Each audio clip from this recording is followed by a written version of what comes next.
So, ayun po. So, for Christ also suffered once for sins, the righteous for the unrighteous, to bring you to God. He was put to death in the body, but made alive in the spirit. So, ito naman po ay ano no, parang review na lang din sa ating lahat no. Pero nung binabasa ko po talaga ito, ay gusto maganda po yung ano no, maganda yung sinasabi po ng Panginoon sa akin dito. Habang minemeditate ko po talaga ito nung na-receive ko po dun sa ating GC, yung gusto ko pong bigyan ng emphasis din po dito yung nakalagay na for Christ also suffered once for sins. So dito maliwanag po no na maganda siyang review na lahat po ng ginagawa natin ay talagang ang tunay po na gumagawa nito ay Panginoon. Hindi po yung sarili nating galing, hindi yung sarili nating talino or resources, kundi ang nagbayad po talaga ng kasalanan natin, ang Panginoon. Kaya nga minsan naisip ko, Lord, bago nyo po kami dalhin sa inyong Ama, napakamahal pala ng bayad yung katawan nyo.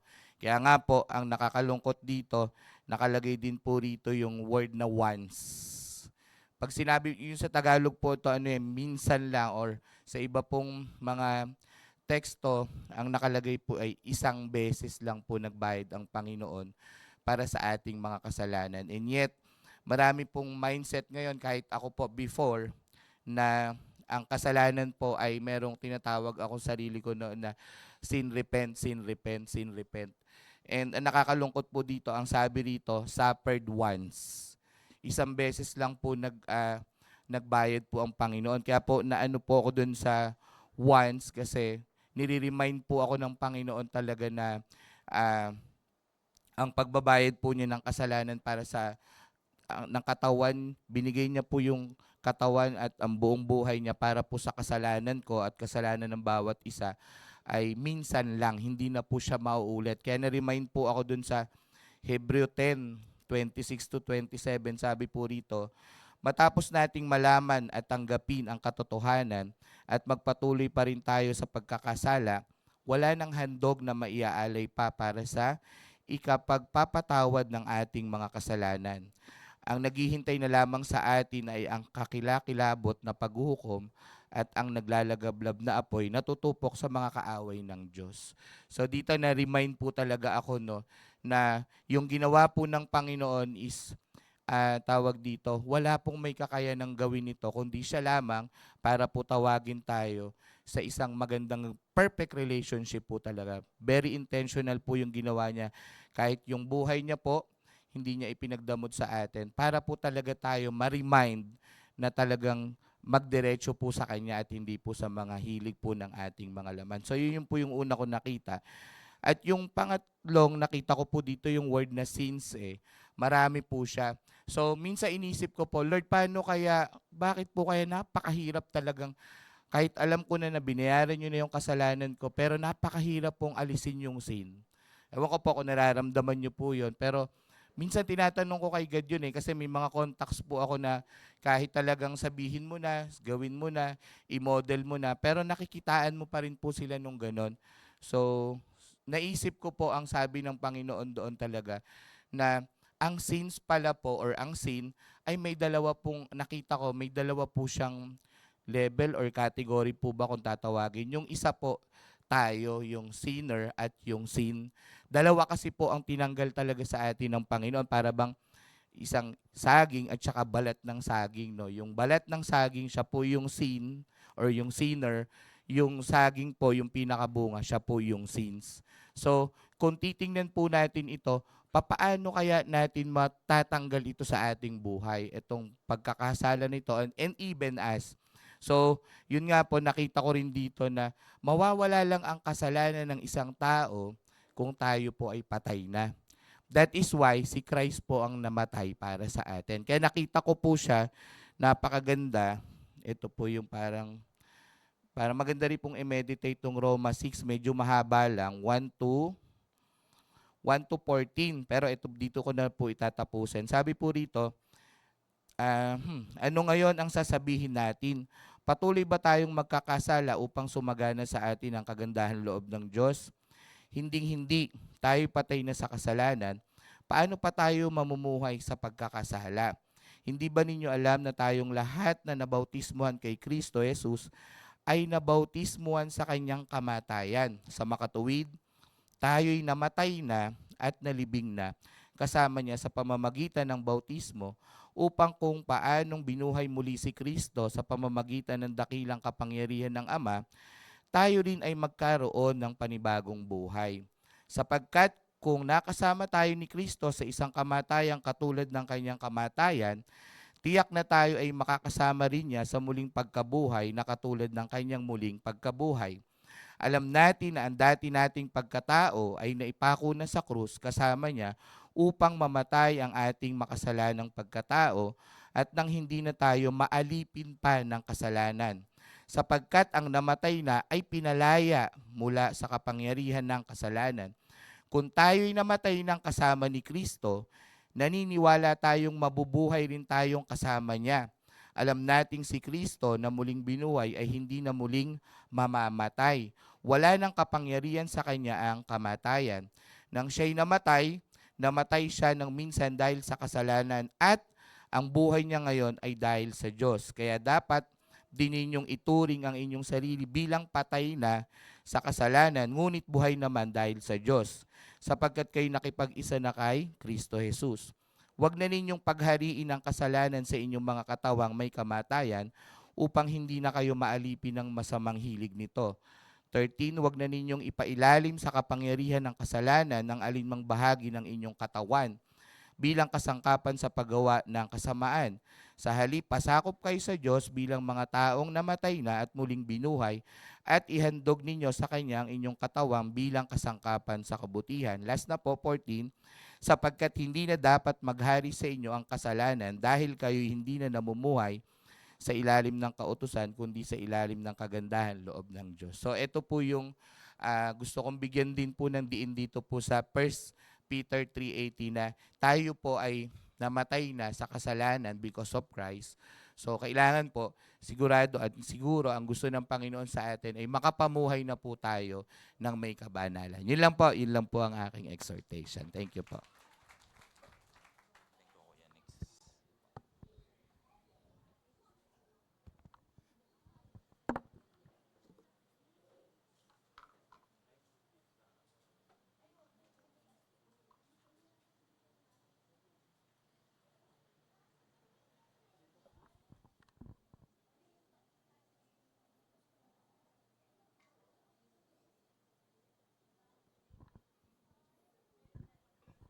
Alright, so good evening po once again. Tayo po muna lahat ay manalangin.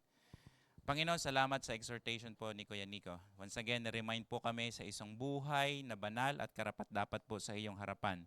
Hindi po dahil sa aming ginawa, kundi dahil po sa ginawa ng iyong anak na si Jesus. At nakatayo po kami ngayon sa iyong harapan, Panginoon, nagsasama-sama kami bilang iisang katawan ni Kristo. Una, dahil po sa iyong tinapos na gawain nung ikaw po ay nabubuhay sa mundo, Panginoon. Tinanggalan mo kami ng kasalanan para kami ay maging karapat-dapat sa iyong harapan. Tulungan mo kami, Panginoon, na magpatuloy po itong ipamuhay at maging ganap sa buhay namin ang pagiging victory na tinapos na po ng Panginoong Jesus sa cross. Salamat, Panginoon. Salamat po sa gabing ito. Patuloy na bigyan mo po kami ng wisdom sa lahat ng mapag-usapan namin, particular sa iyong salita at paano po kami mag-grow deeply in knowing you and in our relationship in your Son, Jesus Christ. In Jesus' name we pray. Amen. Ang topic po ni Kuya Bonnie nung Sunday is about shepherding God's flock. And one of our meeting last Friday, na-discuss na rin po ito kasi meeting po namin yon sa area leaders ng buong area leaders. Ang pinag-uusapan nga po namin doon ay paano po yung gagawin natin sa mga pag-shepherd po ng flocks. Paano ang gagawin natin sa mga may problema na mga contacts or paano natin sila tutulungan pa. Ayan. And inopen yung discussion na yun sa lahat ng leaders kung paano natin yun gagawin. So iba-iba, ang hirap nga, may mga iba din na nasa kasamahan natin na sometimes iba na rin po yung influence nila sa atin lahat as overall. Iba na din yung kanilang kondisyon, sitwasyon ng puso. So ang pinag-uusapan namin ay continue lang mag-teach, continue lang mag-admonish, mag-continue lang na i-equip ang ano po, ang body ni Christ. Pero isa ang nabanggit doon na napakaganda at ang isa po ay ang panalangin. That's why from our previous na mga meeting, ang binibigyan po natin ng diin ay prayer. And as you remember, lagi ko rin pong inuulit sa inyo, yung time na pinag-pray ng Panginoong Jesus si Peter, did you remember po yon? Nung time na bago siya ipagkanulo ng bago niya ipagkanulo ang Panginoon, na ang sabi sa kanya ng Panginoon that, I have prayed for you, Peter, that your faith will not fail.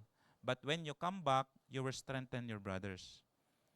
Kanina po, sharing namin sa full-time workers, meeting po namin every Monday, 9 p.m. So, same thing po ang shinare ni Kuya Bonnie. And then, diniscuss naman po namin a smaller group. Sa discussion namin sa smaller group, ganun din, paano natin tutulungan mag-grow, mag-mature. Paano natin ma-make sure that each one is bearing fruit. Of course, maraming fruit na binabanggit, diba? Fruit of the Spirit, succeeding fruit, kasama na dyan yung fruit of the ministry, fruit yung life talaga natin sa Panginoon. So, madami yun, ano? Paano natin ma-make sure that each one is living in perfection in Christ? So, tayo yun. So, we are accountable sa isa't isa. Ano? I think, Jack, baka pwedeng pabukas ng ilaw kung naka-record to. Yung number 6 yata dyan. Number 6. Just click 6. Yeah. Okay. And one thing po na nabanggit doon sa sharing namin, well, sabihin ko na, si Ate Luz, no? Kung maririnig naman to, okay lang naman kasi yun naman sharing niya. Matagal na po ito, na-remind din po ako. Na-share niya sa group na ganun din po yung pinagpe-pray nila sa Cebu. At naalala niya po yung ginawa nila sa USM. Before sa USM, walang leaders po halos na lalaking nag-stand. And I do believe each outreach ngayon, nagpe-pray tayo ng co-laborers and leaders that will stand. At alam niyo po ang naalala ni Ate Luz na senior niya sa amin. 3 silang babae noon na nagpe-pray, Ate Luz, Ate V, which is wala na ang Ate B, si Ate Nitz. Alam niyo, pinag-pray nila. Focus lang silang mag-prayer. Tandaan nila yon, nag-gather pa sila, special meeting, mga ladies, pero ang focus lang ng prayer nila, alam niyo kung sino, mga guys. Na mag-stand ang mga guys sa leadership. Hindi sila matempt, mag-stand sila, wag silang mamuhay sila in purity. Marami silang pinag-pray. Hindi ko na alam ang detalye. At alam nyo, nagbunga siya. Ngayon, most of our leaders, yung nasa Met, ay bunga po ng panalangin. At doon natin makikita, as mentioned po natin noong Saturday, nag-meeting tayo about the Sermon on the Mount, about sa mga prayer aspects. So, makikita po natin, hindi na po natin issue sa ministry yung hindi equipped hindi trained. Hindi na yung issue natin sa ministry. Pero paano tayo mag-continue sa buhay po natin na tinawag tayo ng Panginoon? And we need to pray doon sa ina-expect po natin mga leaders. Both of us, babae, lalaki, we need to pray for each other. As I mentioned, minsan nakikita ko maraming sitwasyon sa ministry, may mga tampuhan, may mga sitwasyon na parang inuungkat ulit yung past. Sabi ko, wag tayong ma-deceive, hindi tayo ang magkakaaway. We are one body in Christ. So hindi tayo naghahatakan pababa. We need to help each other to grow and mature. At tuwang-tuwa si Satan pag gano'n ang ating sitwasyon, it's because nandun kasi sabi ng Panginoon in His church, sabi ng Panginoon, the gates of hell cannot stand. Pero tayo po nagkakaroon ng problema. At pag watak-watak tayo, hindi natin magampanan ang role natin. And once again, this is a reminder for me, this about prayer, ask and it will be given to you, seek and you will find, knock the door and it will be open to you. For everyone who asks receives, and the one who seeks finds, and to the one who knocks the door will be open. Ang sarap balikan ng salita ng Panginoon, and it keeps encouraging me and hope that each one of us will grow and mature in our relationship in Christ. It's not about the technique. Minsan ganun tayo. Kuya Rick, anong technique mo? ano bang technique mo dyan, kuya? Ganun ba? So, ganun minsan ba? Hindi po ganun eh. Prayer is the key. wala pong ibang pwede tayong gawin kung hindi yung prayer. And last time, daanan ko lang saglit, ito yung mga pinag-usapan natin, 10 obstacles to a vibrant prayer life. Mahalaga ito kasi we thought our prayer is enough. What we are doing is okay. But actually, there's something wrong. So ano nga yung 10 na pinag-usapan natin about obstacle? Una is yung unyielded lives. Second, unsound theology. Number 3, unconfessed sins. Number 4, untutored spirit. Number 5, uncrossed bridges. Number 6, unfound fears. Number 7, undefined priorities. Number 8, unresolved guilt. And number 9, unwholesome relationships. Number 10 is unrighteous motives. And also, we talk about the going back to the basic, yung principle ng remove and replace. Of course, after we identify yung 10 obstacle, we identify naman po yung 10 practical things that we can explore to deepen our prayer life. Ano nga po yung una dito na pinag-usapan natin? Number 1 is to make time. Don't find time, make time. Number 2, pray through the scriptures. Number 3, read good books or devotional books, no? And number 4, ask the Lord for His burden. Ask natin sa Panginoon, Lord, kung anong laman ng puso mo, yun din po yung maging laman ng puso namin. Ilagay mo po yun sa puso namin. Number 5, focus, no? Be focused. Number 6, find a prayer partner. Number 7, find a prayer mentor. Have a prayer mentor, Number 8, pray specifically. Number 9, keep a prayer journal. And number 10, deal thoroughly with sin in your life. Tama-tama, yun naman din po yung ating pinag-uusapan doon sa passage na in-exhort ni Kuya Nico. No? But tonight, let's discuss yung part 2 ng pinag-usapan natin doon. Yung number 2, di ba? Una, make time. Pag-usapan natin, pray through the scriptures. Kung tinitingnan nyo po, ang pinag-uusapan natin ngayon ay building our inner life deeply. So we need to build our life deep. So doon na yung pinag-uusapan natin is more than the technique, it's more than napag-aralan na natin ang mga processes, napag-aralan na natin yung mga material na ginagamit natin. It's time for us to build our life deeply. It's a personal thing. We need to grow in a personal level. Now, use the Word of God such as Psalms as a prayer guide. Or, pwede din natin gamitin, pray through the Sermon on the Mount, use the prayer of Paul in the New Testament Church. But tonight, ang pag-uusapan po natin is pray through the Sermon on the Mount. Good thing kasi pinag-usapan din natin ito ng ating DIPF, ito din po yung ating word mismo, Matthew chapter 5, 1 to 20 lang. Pero yung pinag-uusapang pray through the Sermon of the Mount is chapter 5, chapter 6, and chapter 7 of Matthew. Ang ganda pong balik-balikan po nito at ito po ang ating pag-uusapan natin, a prayer guide through the Sermon on the Mount. And let's learn all together about this passage. Okay. There is a great value in praying through the Bible. You could use it as a great prayer guide to focus your prayers. Reflect deeply on the scriptures and respond to the Lord in prayer. Now, as we take a look from the Sermon on the Mount, and nag-reflect nga tayo dito last Saturday, no? And now, in light of the biblical discipleship, let's go through the 7 key consideration surface that could serve as an excellent prayer focus for the contemporary church. Now, hindi po ito exhausted na pag-select natin ng kumbaga mga points. So 7 key consideration, but you can add if you have ni-reveal pa sa inyo ang God. But for now, ito lang po ang share ko sa inyo yung 7. Para kung may dagdag kayo, dagdagan nyo, much better.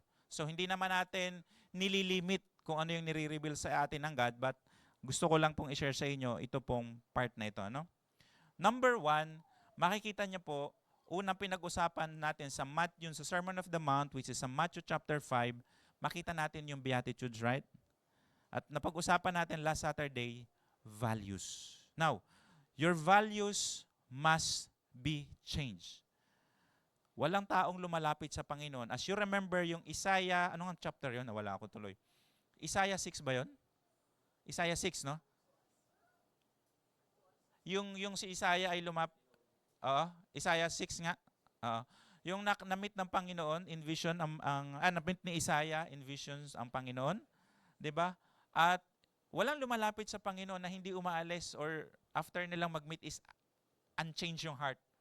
Lahat ng lumalapit sa Panginoon, kung sincere yung heart niya, he is seeking the Lord after niyang ma-meet ang God, kakaroon ng, 'di ba kung sa Panginoon nga transfiguration. Kung kay Moses nga nagliliwanag at nagkikinang ang kanyang mukha, sa atin katulad din na Isaiah, we were changed, transformed. Okay? Now, at the heart of biblical ministry is value change, transformation.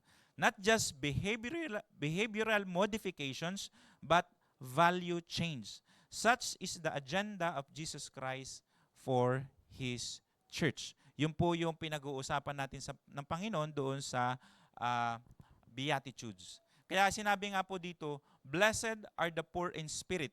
Hindi niya po sinabing not the proud, no?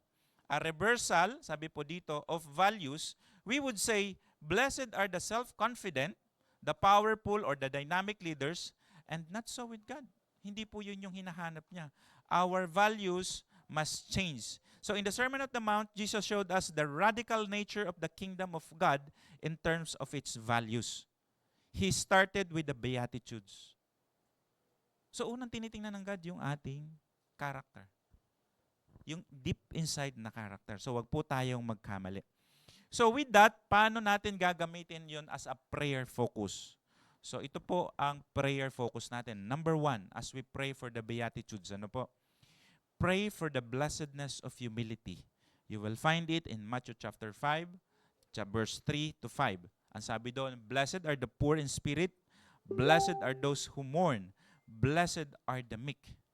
So pag-pray natin yung blessedness of humility, that you might live a life with a sense of having nothing to prove. Alam ko, na-discuss ko na to once.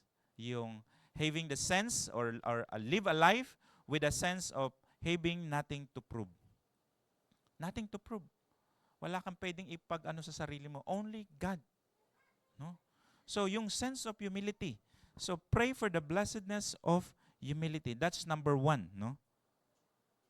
Number 2, pray for the blessedness of holiness.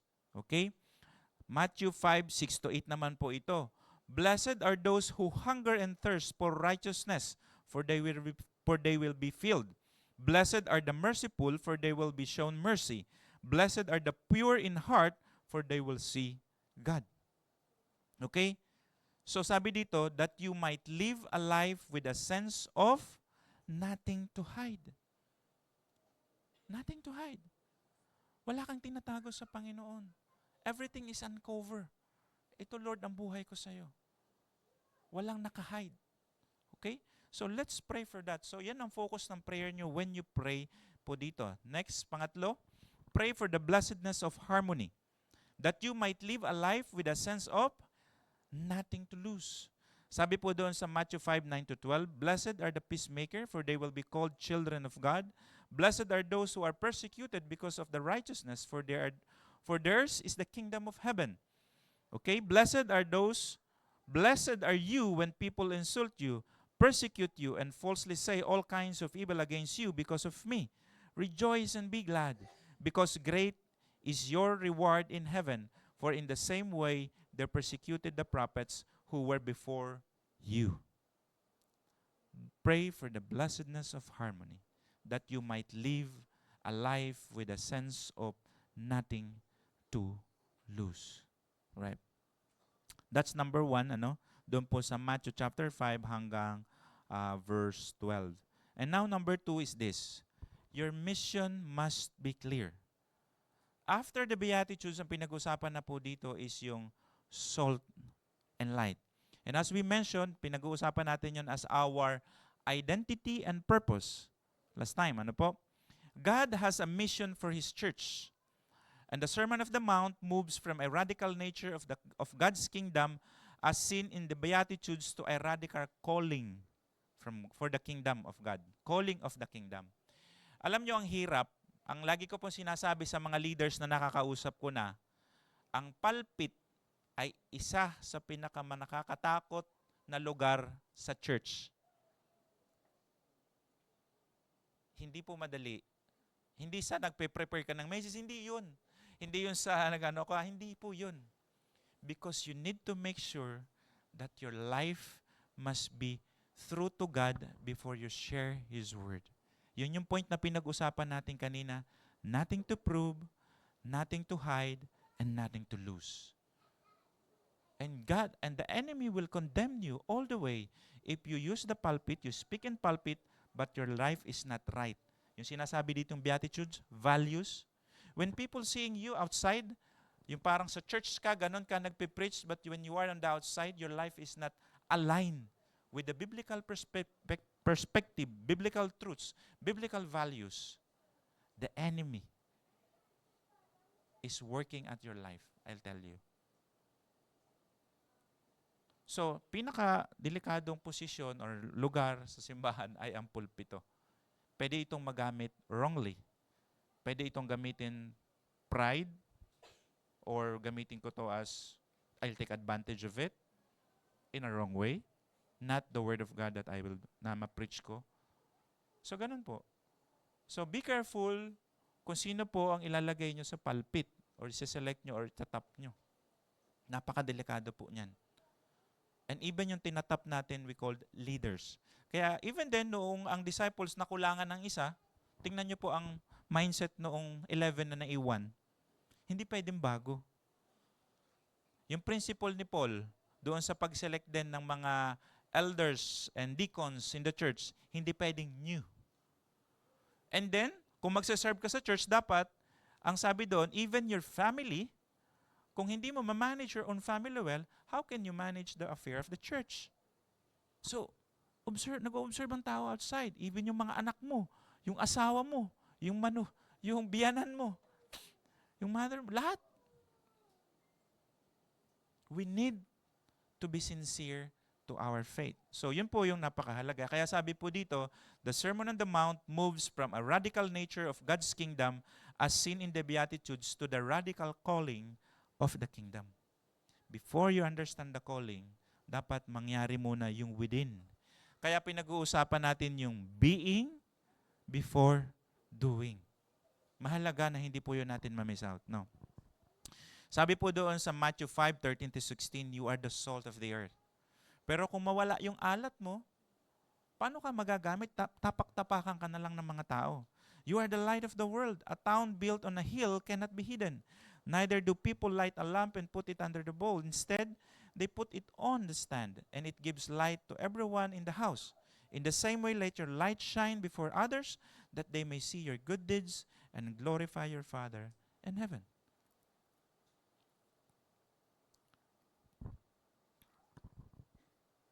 But Jesus meant the metaphors to be understood as living with a sense of distinctiveness pag sinabi niya pong salt. Distinctiveness. Ibig sabihin, ang buhay natin ay malinaw ano yung purpose, distinct kung ano yung gusto mong gawin ba. And a living with a sense of destiny. Alam mo yung pupuntahan mo. Okay? Our mission must be clear. So yan po yung prayer focus natin po dito sa your mission must be clear. Okay? Next. Prayer focus pa. Next, sunod pa po doon sa the mission must be clear. So the nature of the kingdom and calling of the kingdom, there is a definite spiritual order. Being before doing. So ang prayer po natin, pray that you may not compromise being for doing. Kasi naturally, kaya nga po ang sinasabi natin, inside out eh. Kasi wala ka nang kailangan gawin pagka sa loob ng galing. Natural lalabas. Kaya inside out. Parang nung isang minsan, no, kailan ba yun? Last week lang. Nung may bagyo ba yun? Nag-swimming kami kasi celebration po ng retirement ng tita ni Karen. So, ano ni Marcos, kaaral siya mag-swimming. Tuwa naman ako, ang bilis natuto.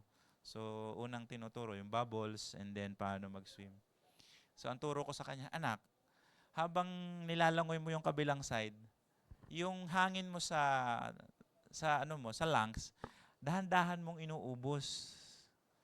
Kasi pag open ang mouth mo, pag angat mo sa ibabaw ng water, automatically papasok yun kasi naka-vacuum ka dito. Pag ikaw ang nangyari dyan, yung effort kang kumuha, may tendency ka, pag lubog ng makasinghot ka ng tubig. So, alam mo yung paggaling sa loob, inside, naturally, magkakaroon ng result, hindi mo kailangan pilitin. So that's why, ang call sa atin ng God, wag natin makompromise yung being for doing. Okay? We need to make sure we evaluate ourselves before the Lord. So another prayer focus sa mission, for to be clear, is another one is pray for a sense of distinctiveness. Our usefulness for God is directly linked to our distinctiveness in God. All right? Pray for a sense of distinctiveness. Sense of value, sense of security. Distinct. Purpose. Okay? Pray for a sense of destiny, that our light may shine before men to the glory of our Father. You pray for it. And you allow God and the Holy Spirit works on you for this matter in your life. Deliberately you pray for it. Parang before, tanda ko, pinagpe-pray ko pa na, Lord, sana pag biyahe ko mamaya, may masyaran ako ng gospel. Ikaw ang mag-provide ng opportunity na makapag-share ako ng gospel sa katabi ko sa bus o sa jeep. Ganun ba? You pray for it. Yung ganong distinct ba? Kasi you want to share. And you want yung light mo may shine before men to see men to the glory of our Father. Yung ganun po, mga kapatid. And next, pray for the church to arise with a sense of mission. Mag-pray po tayo doon sa bawat specific outreach area, that each outreach area will arise with a sense of mission. Sa lahat po ng outreach, kahit ini-start pa lang po natin ito. Alright? People, number 3. Next is, number 3, Your standard must be right. Okay. People had been known to measure success with a wrong yardstick. Likewise, Christian often measure righteousness, what is acceptable to God, with a wrong yardstick. This was what Jesus dealt with in Matthew chapter 5, verse 17 to 48. Kung mapapansin nyo po sa Matthew chapter 5, pinag-uusapan po dyan yung una, hindi niya gustong i-abolish ang law. Tapos yung dulo, pinag-usapan din natin Saturday, kailangang masurface mo yung righteousness ng Pharisees. Ano ba meron sa Pharisees? They are religiously doing what God is required of them, pero hindi nila ipinamumuhay. And that is hypocrisy. Yun yung dinidil ng God sa kanila. Ang yardstick nila is doing the law, practicing religiously, but not living it out. Yun yung dinidil sa kanila ng God. So, ang dinidil din sa atin ng God, wag natin mali ang yardstick natin for success. Okay? So you have heard it said, but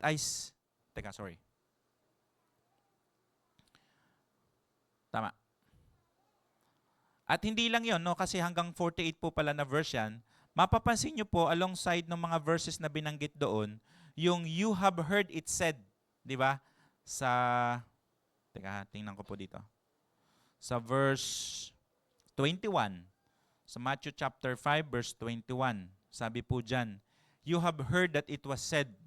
Ilang beses po yung binanggit sa passage sa chapter na to. Tapos yung pagka ikaw ay mag-o-offering, dyan pala binanggit yon, at nakita mo meron kang something against your brother, iwanan mo muna yung offering mo, no? Tapos sa 27, you have heard that it was said, you shall not commit adultery. Kasi nga, ang thought natin ng act of adultery is physical action, pero ang ina-address ng God doon ay ang heart. So wag po tayong magkamali. That's why your standard must be right. You have heard it is said, but I say to you, ito yung repeatedly, this formula 6 times, giving 6 powerful illustration of radical righteousness in God's kingdom. So ang ating yardstick para i-measure ang success, sabi niya po dito, use the scriptures as your yardstick to determine what is acceptable to God. Our standard must be right. Huwag po tayo magkamali na ang ina-accept nating yardstick for measurement of success is external. Kasi kahit ang Panginoon, sa pag-deal ng sin, hindi yung external part lang ang dinidil niya. He deal within. Ang dali kasi pong, yung external kasi, ang daling ma-cover up. Ma-cover up yan ng mga magaganda mong ginagawa and even doing also the same as ministry. Deep inside, God ang nakakakita talaga nun. Unless, i-allow ng guard na ma-uncover yon at makita ng congregations. Not all maybe, but some of the congregations. So ganun. Huwag po nating ma-miss out. God deals within. Right? So ang prayer focus po natin dito sa ganito pong part ay ito.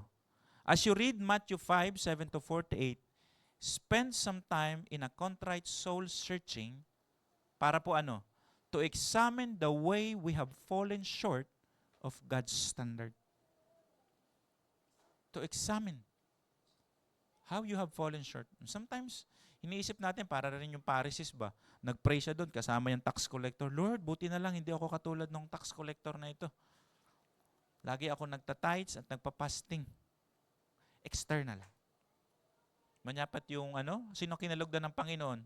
Manyapat yung tax collector, kabog na kabog ang dibdib na, Lord, I'm not worthy before your very presence because I'm a sinful man.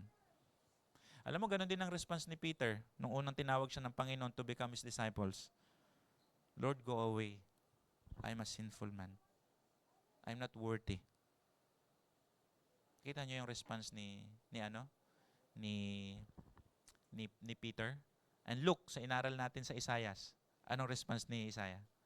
Lord, I have of unclean lips. Wala kang makitang pagiging proud. Humility.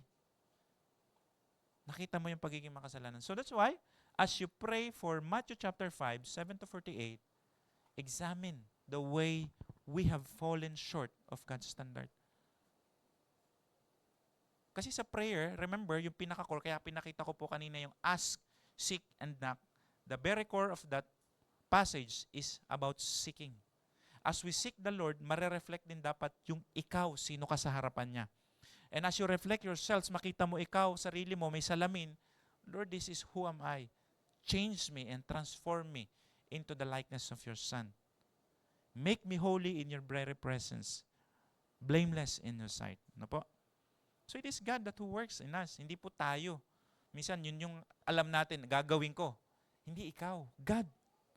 And through His help and the work of the Holy Spirit. Next, pray for a season of humbling.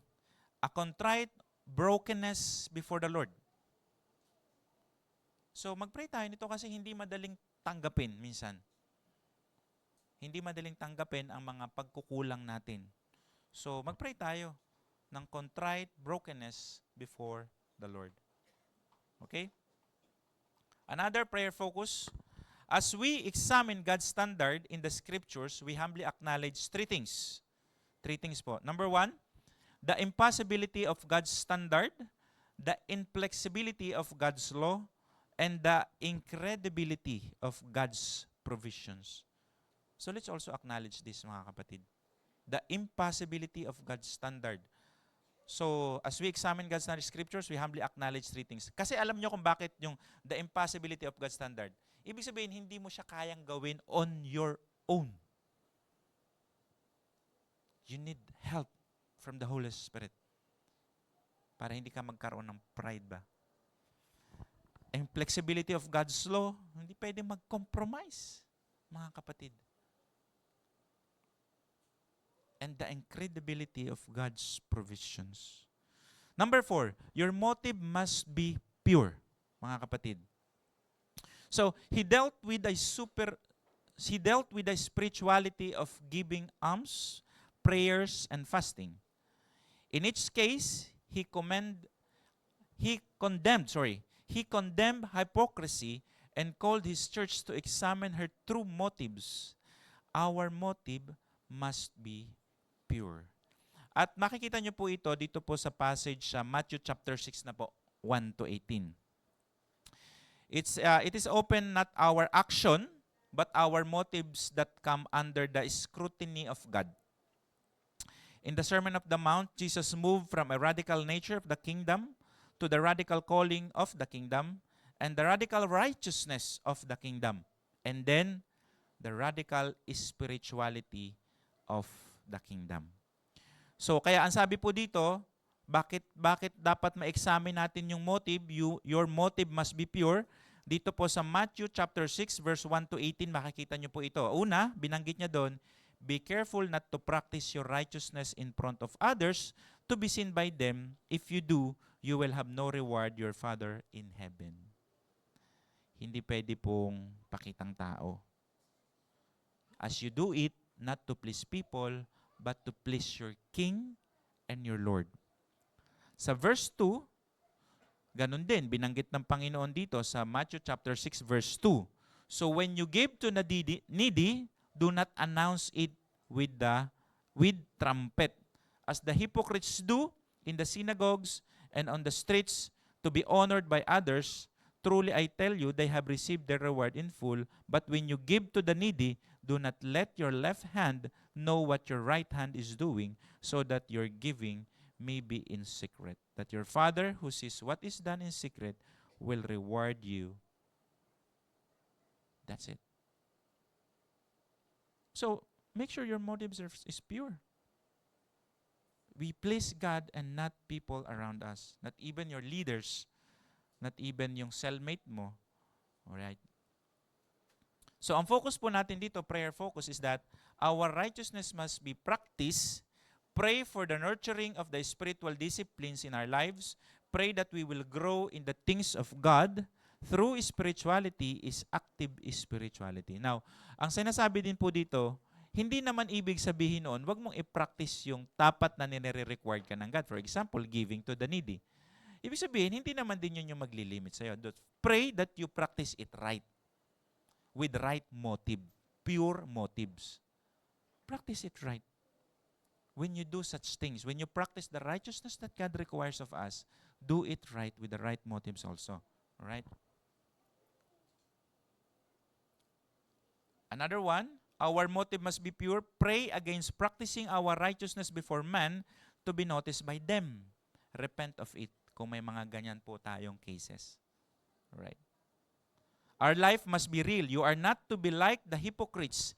Jesus said, pray for spiritual authenticity. So, actually, mga basic po ito. Pero most of the time, dito po tayo nag-fail before the Lord.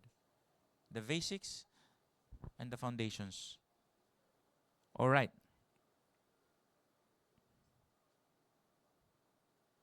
Now, your allegiance must be true.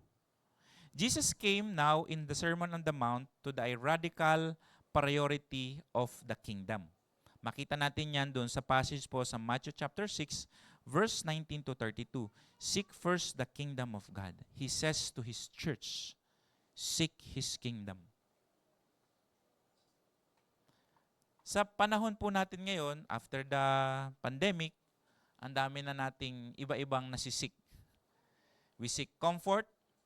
We seek, of course, yung resources. Dumaan din tayo sa matinding problem ng economy. Tapos ngayon pa lang tayo nagpipick up. Each one of us, matagal ng iba, nawalan ng trabaho. Pero minsan, ang nakakalimutan nating isik ay si Christ. Ang God. And sometimes, huli mo siya sinisik sa dulo na pag marami nang nangyayaring kung ano-ano sa buhay mo, saka mo na lang maisip na, ay, si Lord pala kailangan kong lapitan. Sometimes, ganun po ang nangyayari. Seek first His kingdom. So our allegiance to Him and His kingdom determines everything. Our allegiance must be true. Who we are is reflected by what we seek. That which give our allegiance to is what we become. Do you believe? Who we are is reflected by what we seek. So kung hindi po malinaw ang identity mo sa Panginoon, your purpose for sure iba ang sinisik mo sa mundong ito. And not His kingdom and not His righteousness. And sometimes, makita mo din kung nasaan yung joy mo. And you will find your joy not in the Lord. Malungkot kayo mga kaibigan mo, nagsasaya sila, may outing sila, ikaw nandun sa quiet time.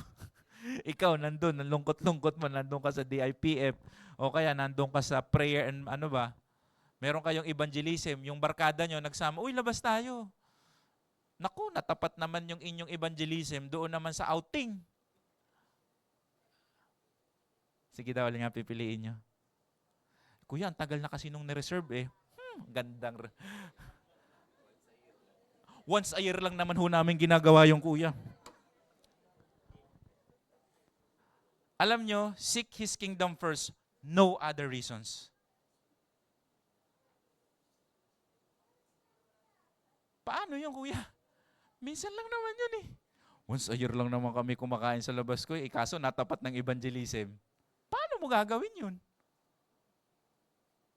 Sorry ha, pero yun ang sinasabi po dito. Seek first His kingdom. May assignment ka pa naman. Naku po, lalo na.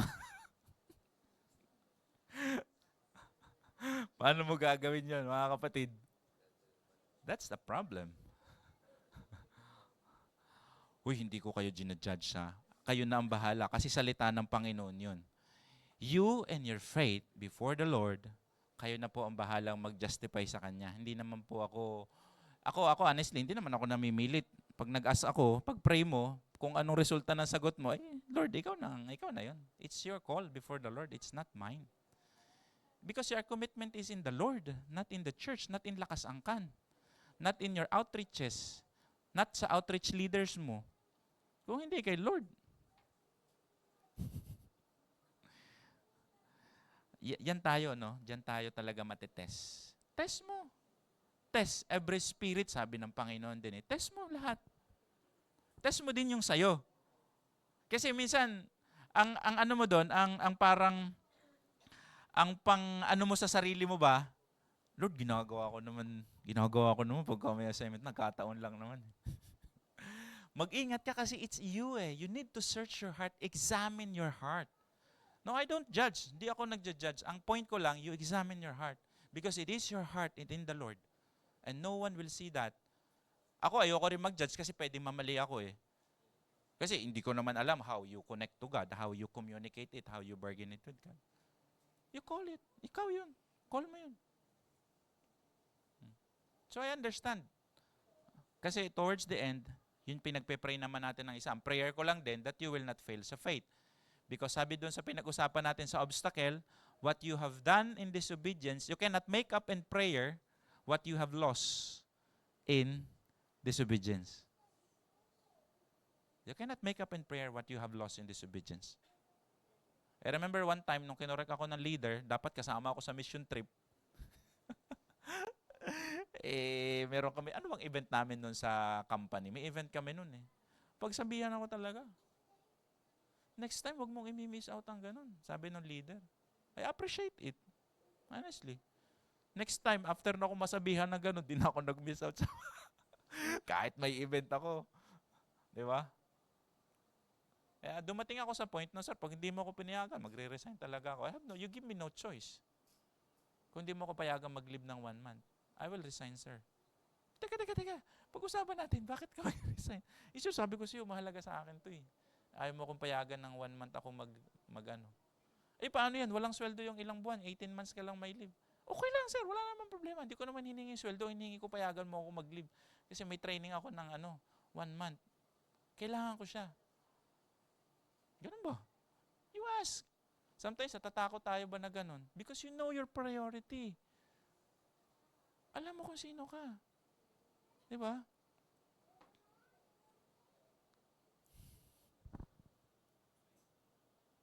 Prayer focus. Pray that we choose wisely.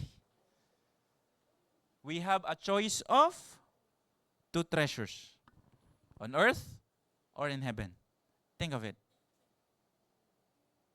And you thought you lost mo yung friends mo, Pagka hindi ka nakasama sa kanila, compare doon sa supposed to be, you are part of the ministry. Okay? Next, two conditions. Light or darkness. Makikita niyo po yung passage na to sa Matthew chapter 6, 19 to 21, Matthew chapter 6, 22 to 23. The eye is the lamp of the body. If your eyes are healthy, your whole body will be full of light. But if your eyes are unhealthy, your whole body will be full of darkness.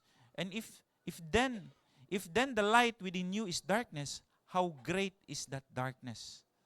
Right? Next, two masters, God or money. You cannot serve two. You only choose one. Ang dali mag-decide pag gagantong presentation, no? Anong i-choose nyo? But remember, ang crucial po dyan, when you are in a situations. Not to this point of time. God and money. Either you lose your job, yun yung point. Ang hirap na pag ano, no? Kuya, ang hirap eh. Baka mawalan ako ng trabaho. God will take care of you. Bakit inuulit-ulit natin na pinag-uusapan? Because yun yung sinabi sa salita ng Panginoon. Sabi ni Kuya Bonnie, di ba? Yun ba ay dahil sinabi ni Kuya Bonnie o sinabi ng salita ng Panginoon? Ibigay mo ang buhay mo sa Panginoon. Itaya mo. Ang buhay mo sa Panginoon at sa gospel. And God will take care of you. Di ba? Anong sabi sa Matthew 6:33? Seek first His kingdom and His righteousness, in all these things shall be added to you as well. Seek His kingdom. Do not afraid. Okay, next. Pray for the right attitude towards money. Mga kapatid, pray the right attitudes toward money. Marami pong nagkakamali dyan. Lahat to ha, general. Walang leader sa ganyan at saka walang follower. Lahat po pwedeng magkamali sa ganyan. Money. Pray for the right faith. I remember one time no, sa mga leaders, tinanong ko talaga, literal kasi hindi ko nakukumusta ang kanilang condition ba. Another check po yan, lalo na sa leaders ha. Ako lagi ko itong tinatanong. Tinatanong ko talaga tithes. How is your tithes? Another test of faith is tithes. Because yun ba yung pag-give mo mismo sa church? Hindi eh. Hindi yun ang pinag-uusapan eh. Whom do you trust? To your job and resources or to God? In whom do you trust? That's the point eh. That's the key. Tanda ko nung nabigyan ako ng early retirement. At yun, laki nun. Oh. Computin mo 10%. You give it to God. Diba? Give it to Caesar. What is to Caesar? Give to God what is for God. Ang pinag-uusapan doon, alam nyo, hindi money. Your life. Sabi ng Panginoon, challenge doon ng God, eh, diba? Do we pay taxes to Caesar? So pinakuha siya ng coin. Whose image in that coin? Sabi niya, Caesar. Oh, diba? Ano sabi ng ano doon? Give to Caesar what is to Caesar and give to God what is to God. And whose image in you? The coin is Caesar, give it to Caesar. But whose image on you? God, you are created in the image of God. Bakit ang hirap mong isuko ngayon ng buhay mo pa sa Panginoon? In fact, you are created for Him and by Him. You are created in His own image and likeness, but you cannot give your life to God. It's hard for you to surrender your whole life to God. Mas pinipili mo si Caesar. Wala naman sa coin. Kuya, wala naman yung sa coin natin ngayon. Anyway, pray for a right faith. So sa pag-spend mo din, sa paghawak mo ng resources, is a test also of faith. Okay, number 6. Kaunti na lang. Isa na lang po, halos. Number 7 lang tayo. Your relationship must be sound. Right relationships matters to God. They may not be close relationship because we were finite in our capacities, but they must be right relationship. The church is called of God to be a radical community of God's kingdom. So, isang pinag-uusapan din dito sa relationship sa body, sa church, ay pinag-uusapan din natin ay ito pong factor na to. Kasi sinasabi po ito, sorry, naku, mali. Makikita nyo po sa Matthew chapter 7, 1 to 12, nakalagay po dyan, alam po, ang nakalagay dyan, do not judge, or you too will be judged. For in the same way you judge others, you will be judged. And with the measure you use, it will be measured to you. It will be measured to you. Why do you look at the specks of sawdust in your brother's eye and pay no attention to the plank in your own eye? How can you say that your brother, let me take your specks out of your eye, when all the time there is a plank on your own eye? You hypocrite, sabi niya, first take the plank of your own eye, and then you will see clearly to remove the speck from your brother's eye. It's about relationship natin sa ating isa't isa. No? Pero yung relationship natin isa't isa also connected the way how we relate to God. Kaya sabi niya doon, ayusin mo muna ang buhay mo bago mo iayos yung buhay ng iba. That's why, yun nga, critical po ang pagtuturo. Kaya sinabi yan ng Bible, sa pagtiteach sa James, no? So, critical po yan. Now, but sadly, nakalagay po dito, mistrust and divisiveness have torn the church apart and caused deeply wounded spirit. Judge not, Jesus said, and he went on to give the golden rule, which is basically a rule of love. Right relationships matters. Our relationship must be sound. Okay, don't miss out mga kapatid. Magkaiba ang judgment sa rebuke and teaching. Of course, truth ay masakit din kung paminsan-minsan. May truth din naman na nakaka-encourage. Pero pag yung truth kinokorek ka, ay masakit din po talaga. And don't think it's judgment. Judgment kasi hindi observe, assumption. Pero kung direct observe behavior, it's not judgment. Don't get it wrong, mga kapatid. Sabihin mo naman, ang leader mo, napaka-judgmental. Direct observe behavior, you call it judgment? Or correction ang ginagawa sa'yo ng leader? So be careful, no? Ang sinasabi po natin, wag po tayong mamuhay sa assumption. Let's clarify things and verify things. Kung nakareceive ka ng balita, alamin mo kung tama bago ka mag-jump to conclusion. Kasi napakahirap po yun, no? So, ang pong prayer natin dito, prayer focus is the command of Christ. Do not judge. Pray against a judgmental spirit in us.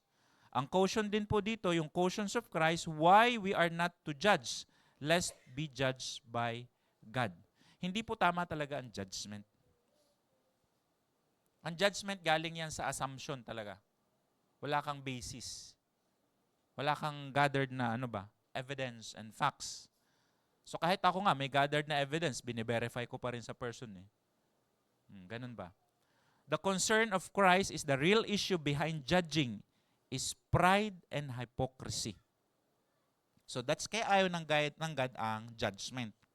Kasi ang nag-a-arise dyan ay pride and hypocrisy. Another thing about judgment, ang nakakatakot din po dyan, you are not directing the person. Hindi mo kinakausap directly yung tao. Pinakausap mo ang iba para sa kanya, pero dapat mas maganda, diretsuhin mo siyang kausap. So yan. So careful po tayo. Pride and hypocrisy po ang pwede makreate po niyan. Next, counsel of Christ. Exercise wise, discerning, judgment, and love. According po sa Holy Spirit. Alright? So yan. Next. Last na po ito. Your foundation must be sure. So as you pray po dun sa prayer of the Sermon of the Mount, isa din po sa ito sa tuunan ng pansin ng Panginoon. No? Foundation must be right. And mapansin mo, any building contractor, worth his salt, his distinctiveness ba, would know the critical importance of the strong foundations. Makita mo man yan. Ang isang building contractor, makikita mo na talagang particular siya sa foundations. Hindi pa pwede na facade lang ang pinabigyan niya ng pansin. And no matter how impressive the building is, it would ultimately collapse if the foundation is found wanting. Yung may kulang, wala. Madali lang mag-collapse. So, make sure your foundation is right. So, at the close of the Sermon of the Mount, Jesus dealt with the issue of the foundations of God's kingdom. Makita po natin yan sa Matthew chapter 7, verse 13 to 27. It is the foundation of truth, and that truth comes from the Word of God. False prophet will abound in the last days to shape the undiscerning from the Word. Our foundation must be right. Kung mapapansin nyo sa Matthew chapter 7, dito po natin makikita yung two kinds of foolish builder. Di ba? Yung dalawang foolish builder sa Matthew chapter 7 po yan. Na nakinig ng salita ng Panginoon, pero hindi in-apply. Right? So yun po yung dinidil ng Panginoon dyan. But of course, ang pinaka-foundation pa din, Word ng God. Pero hindi lang yung Word ng God, hindi lang yung knowledge ang gustong ma-inform tayo ng God, pero yung quality of life. Not just the quality of thinking, but the quality of life because of our obedience through the Word of God. So ang prayer focus natin sa ganitong aspect ay ito po. Beware of the false prophets in the last days. Pray for protection for the church by the faithful teaching of the Word. Careful din po tayo sa tinire-receive nating pananaw sa mundong ginagalawan natin. Ang dami ko pong napapanood sa mga reels, yung mga short video. Pati yung parenting, paano ang parenting, parang ang layo po sa biblical perspective. It sounds right, but as you look at the biblical perspective, you need to examine it. How to raise a child, ang dami pong katuruan, nagkalat po dyan, naglipana, magaganda, it sounds right. But you need to examine it in the biblical perspective. Pray that we are doers of the word and not merely hearers. Not merely hearers only. So, ipag-pray natin na hindi lang tayo hearers, but doers of the word. Pray that we might understand and act on the necessity of obedience to God. So, ipag-pray po talaga ito, ipinagpe-pray po yan, hindi lang po yan basta ine-execute. Thank God that His Word will ultimately stand. Our final, as we mentioned, no, pag nga nagkakasal ano ang symbolize ng ng Bible? Ang Bible is the final authority sa buhay ng dalawang mag-asawa. Kaya po pag kinakasal, mayroong Bible na kasama na, Pero magulat ka ngayon, sa lahat ng pamilya, ang daming influence paano nila ipinamumuhay ang isang family. So because left and right, sa harap at sa likod, ang dami mong marireceive na mga pananaw, perspective, na it sounds right, but you need to examine it in a biblical perspective. Otherwise, madali po tayong madala ng kaaway. Alright? So with that, ito lang po yung message natin tonight. And ang gusto ko din pong makita sa atin lahat ay talagang ang pananalangin po natin, bigyan po natin ng quality ang ating pangapanalangin na makakarating talaga sa God. It's more than yung mga petitions natin and requests sa God. It's more than that. So as we pray, as we meet the Lord, may pagbabago sa character. Nare-realize mo kung ano yung shortcomings mo. Kaso, pag nagmi-meeting kayo ng leader mo, mas marami kang nasi-share na shortcomings nung iba. Delikado ho yun. Kaya ako natutuwa dun sa mga mini-meet ko na nare-realize niya yung mga shortcomings niya. Ito kuya, nakita ko, kailangan ko pang baguhin talaga. Pero pag ikaw, puro ibang tao ang nakikita mo, ay yun lang. I-check nyo. Kasi baka mamaya, pride na yan at saka hypocrisy. Tapos yung sarili mo, hindi mo makita yung nakabalagbag na troso sa mata mo, sabi ng Bible. Ayusin mo ang buhay mo. Di ba? So, ganun ba? So, ididil naman ng God lahat. Kaya mag-ingat lang tayo. Kasi maganda dyan, pinagpipray. Yun po yung masasabi ko sa bawat isa sa atin. Let's pray for each other. Okay? Tanggalin natin yung any barrier. Makipag-usap. So, mag-clarify sa mga bawat kapatid. Okay, with that, tayo pong lahat ay tumayo at tayo ay manalangin. Bago po tayo mag-proceed sa announcement, let us pray. Our dear and mighty Father, we thank you once again for this time that tinuturuan mo talaga kami, Panginoon, paano magkaroon ng quality and vibrant prayer life. Paano maging deepen ang aming relationship sa iyo through prayer and sa word mo, Panginoon. At this time, Panginoon, natutunan namin paano mag-pray through the scriptures. So it's a combination of our petitions, knowing who you are, Panginoon, and understanding of who we are in your very presence. And ando din yung gusto mong mangyari sa aming buhay, Panginoon. Thank you that once again, you remind us of this lesson, Panginoon, na teaching mo po dito sa Sermon on the Mount. Father, teach us. Teach us to be teachable, Panginoon. At willing mag-submit, willing mag-surrender, handang ilagak at isuko ang aming buhay sa iyo, Panginoon. At wag lang po namin gawin ang ministry according to our own personal preference, as if we are serving you all out, but actually, we are just serving our own selves. We are serving our own personal comfort and not according to the scriptures, O Father. Lord, reveal it to us. And as we can continue to struggle, Panginoon, sa buhay na ito, Panginoon, strengthen us with your Holy Spirit. Bring us to reflections, Panginoon, so that we can immediately repent of it and acknowledge the working of the Holy Spirit in our midst, Panginoon, to transform us into the likeness of your Son. Thank you, Father, and that this day, Panginoon, at sa bawat outreaches at sa bawat kapatid, Panginoon, maging totoo po talaga at sincere kami sa aming pananalangin at mas lalo ka naming makilala as we continue to pray. And with that also, will increase our faith, will grow our faith, and we will become mature person, Panginoon. We become mature children of God, O God. So thank you, Father God. Thank you for tonight, O Lord. In Jesus' name we pray. Amen. Alright. So, makaupo po muna tayo for a short announcement, mga kapatid. Ano? So, this coming June 8, we will continue our Gospel Fire Caravan. Siguro, ito po muna yung huli na muna kasi we will have our meeting po ng full-time. So, siguro i-resume na po ulit natin ang Gospel Fire Caravan after the full-time meeting namin. Kasi ang meeting po namin ay June 17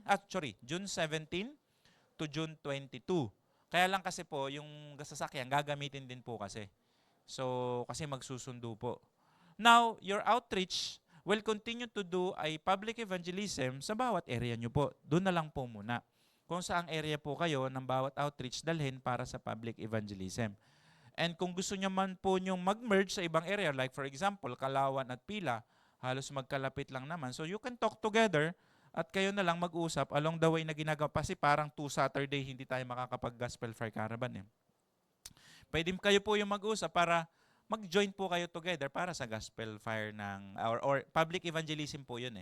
So ang mayon doon, ang SAM, pwedeng magsama, including BAE, or yung BAE itself, kayong dalawa, ni Kuya Dexter at Kuya Nico, pwedeng mag-join kayo together.